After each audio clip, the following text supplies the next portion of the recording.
Umuco w'ingoma z'Uburundi ni kimwe mu mico ndangakaranga iryohera abarundi ndetse n'abanyamahanga. Uwo muco w'ingoma kugira ukundwe ukunzwe ubu harabawitangiye.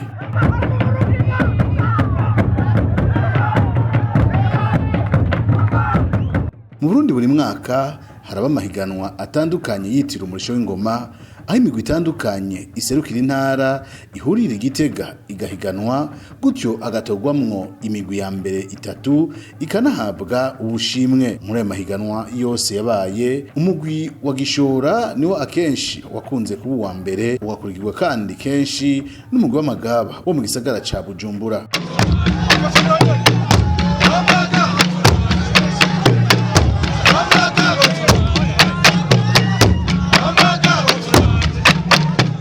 Ayo mahiganwa n'ubwaba uko atunganijwe ntibinezereza abanyagishora ndetse n'abandi batimbo, bakanasaba ko utunenge tumwe tumwe twohinyanyugwa. Oscar Shimirimana ahagarariye igabiro co mu Gishora avuga ko akenshi n'abatanga amanota bakoresha amanyanga kuko badafatira ku buhinga nyabwo bw'umurisho w'abasugukuru, ahubwo usanga kenshi n'ibiturire babirya mu kugira abambere abatabikwiye.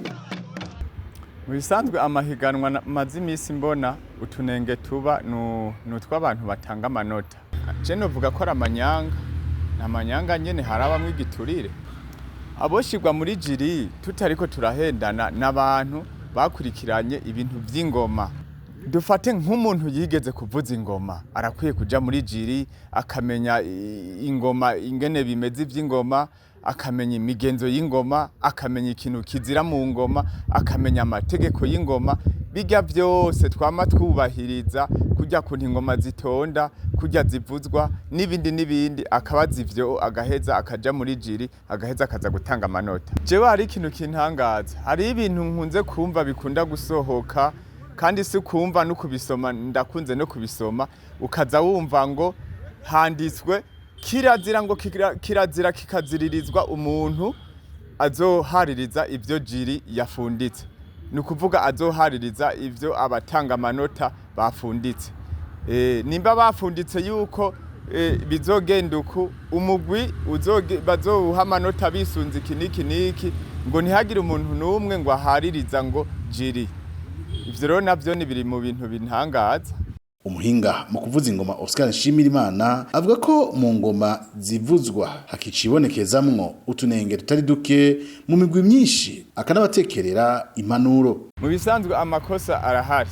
Murazi yuko ingoma zisigura amateka y'u Burundi, kandi niyo ingoma ziriko ziravuzwa murazi yuko hajya iyo ziriko ziravuzwa hajya mu byo bagira byose guhera ziri ku mutwe zivuzwa zisunzwe uko umwami yagwanira igihugu cy'u Burundi. Hajya aguhera ziri ku mutwe, guhera bavyagije, guhera iki. Nico gituma jewe ngoma ndabahanura, ndababwira nti kirazira kikaziririzwa gucurika ingoma. Kirazira gucurika ingoma, kuzitwara ukutariko, kuzivuza ukutariko, kuzivugiriza ibintu bitajanye n'amategeko y'u Burundi. Mbere hagasohoka igitabo cubahiriza amategeko neza y'u Burundi kugira ngo abandi bantu nabo ivyo bitabo bakabigura. Hare nka twebwe Abatimbo batandukanye mu gihugu cy'u Burundi, ivyo bitabo bakabironka kugira ngo baze barumva neza ingoma, bazubahirize kuko zisigura ibintu byinshi mu gihugu cacu cy'u Burundi. Abatimbo b'amagaba basaba ko umugwi wa Gishora wohabwa iteka kuko ari bo bose bavoma ko ubuhinga n'ubumenyi. Mu biganiro twagiranye na Innocent Haririzwa aserukira amagaba mu mwaka wa 2021 igihe baje guhiganwa Igitega, yaremeje ko ingoma zaha Igitega arizo muvyeyi w'indi migwi y'Abatimbo. Rero benshi barakunda kwihenda ngo bavuze ingoma y'Ibujumbura, nibaze yuko Ibujumbura hajya ugenda ukaraba neza, nta muvuzi nta Mujumbura novuga kasisa ahari. Benshi uza gusanga ari abimukira bahaza bakahaba. Rero muri ico gihe benshi baca bazana imico itandukanye, ariho rero uza gusanga abanyagishora baje kwigisha ingoma bakatugisha tukiri batoya, hama mu nyuma tugateba tugakura tukabikunda. Faustin Ntiranyibagira umukunzi w'umurisho w'ingoma aravye amateka abanyagishora banditse ku ngoma, asaba ko leta iyo baha ikibanza bakwiriye bakareka guhiganwa n'abana bigishije. Twebwe n'ukuri turabona umengana ibintu bitanabaho, bimeze kujya hotegurwa higanwa ku bana. Iryo higanuka turishiramo umuvyeyi yakuvyaye, hanyuma umuvyeyi akaza guhiganwa n'abana biwe. murumva ko ari ikintu kitumvikana kuba ingoma ari isoko ryo ngaho Igitega mu Gishora. Bari bakwiye guhabwa agateka nk'abavyeyi bavyaye ingoma mu Burundi, abo ntibaba bagihiganwa mu bisanzwe kuko nibo berekanya akaranga k'ingoma. Rero bisa nk'uwofata abana akaza kubahiganishwa n'umuvyeyi yabavyaye. Na Oscar Shimirimana asaba ko akaranga ka Gitega kogumana Gitega kuko ntivyizanye hariho babirondeye. Twebwe icubahiro cacu nibakiduhe guko twaragikoreye, nitwoguma tugiye guhiganwa guko intara iyo ariyo yose irafise ikintu giserukira intara.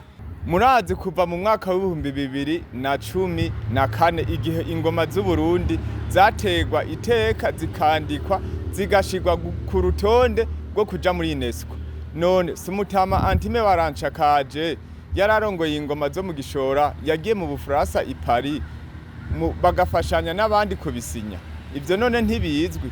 None wumva byoca bisubira gute ngo twebwe tugiye mu mahiganwa kandi bazi yuko ari twebwe muzi ari ryo tango ry'ingoma z'u Burundi. Twe mu bisanzwe ico dusaba ni dushigikirwe muri ibi bintu vy'imico n'akaranga ku Burundi, baduhe iteka ryacu, hanyuma bareke kuvuga ngo tugiye guhiganwa, ahubwo twe twogenda tugateramisha iyindi migwi ikaza ije kuraba nkuko yamye turabirako, no kugira ngo bamenye ingoma ico zisigura, umuziro w'ingoma, ikintu kizira mu ngoma n'ibindi.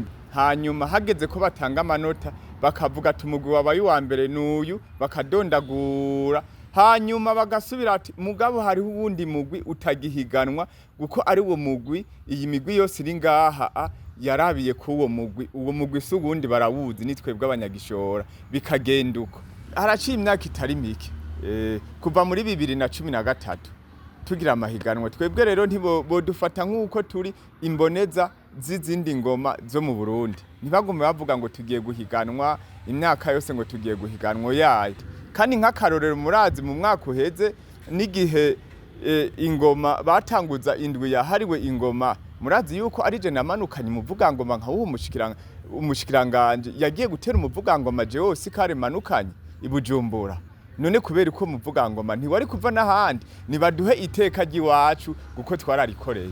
Beshi abanyacubahiro baza hajya mu Gishora basiga batwandikiye, baba bo hanze baba bo mu Burundi, basiga batwandikiye ati mwarakoze iciza, murakwiye gushimirwa kuko mwabungabunze akaranga k'igihugu cacu, k'igihugu canyu. Uvuga ati k'igihugu canyu aba ari umunyamahanga, uvuga ati k'igihugu cacu aba ari umurundi. Umukuru w'igihugu cy'u Burundi yarifatikanije n'Abatimbo mu Gishora mu murisho w'ingoma, aranerekwa ahabitse Kagenda na Rukinzo, ndetse aranibonera amaso mu yandi ingoma ya Ruciteme na muri Migwa zakoreshwa ku muganiro zirenza imyaka 120.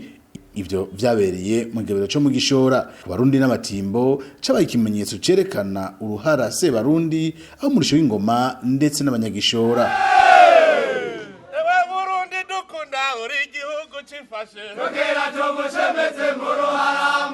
Oscar Shimirimana arashima ko amahiganwa yose amaze kuba ahuza Abatimbo yagiye arabera Igitega, akanasaba ko vyo kwamuko ko kuva na kera umuganuro warufise ahantu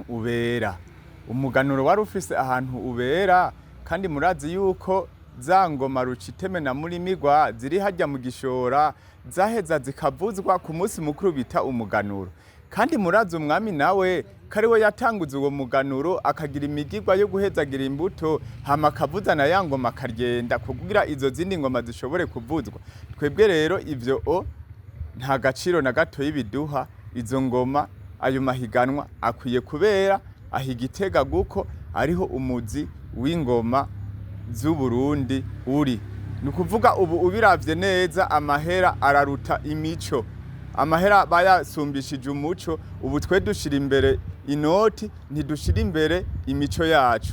Ariko naho bayigijije inyuma, bamenye yuko mu kintu kiranga igihugu cy'u Burundi ari umuco guko abarundi bose bubakiye ku kintu citwa umuco. Umuhisi Handimo Baranshakaje yarashinguranywe iteka ndetse hari n'ibintu vyemewe ariko bitagiye birakogwa. Aha twovuga nk'ijambo ryashikirijwe n'uwarongoye imico kama ico gihe aho leta yari yemeye kuzubaka icibutso umuhisi mu Burundi n'ibindi. Uburundi burabuze intwari koko.